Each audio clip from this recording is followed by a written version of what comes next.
So, imagine the following problem. Someone accidentally runs a batch file and ends up with a strange Chinese poem in a .bat file. The batch file halted while trying to append the output of the time-date commands, and confusion ensues. The resulting text translates to something about oranges, tides, and scattered treasures, quite cryptic, right? Moving on to the solution, the issue lies with the usage of wmic, which outputs text in UTF16 format. This causes problems when trying to append regular ANSI text to the file, resulting in complete gibberish. The trick is to use PowerShell to convert the output to ANSI, or use the new PowerShell cmdlets instead of wmic for better results.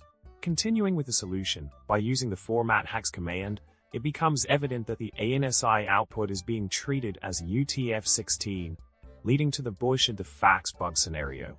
To avoid this, one can pipe the wmic output to more to convert it to ANSI before appending it to the file.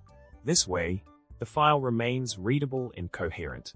Further elaborating on the solution, the key is to avoid mixing UTF16 and ANSI text in the same file, as it will result in the text becoming a garbled mess.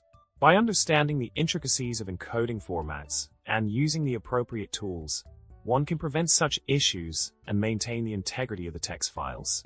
In summary, always be mindful of encoding formats when dealing with text files and batch scripts.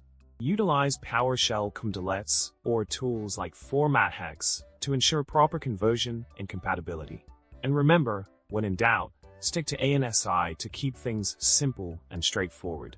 Stay safe out there in the world of batch scripting, and remember to like, subscribe, and comment below with your thoughts. Happy scripting!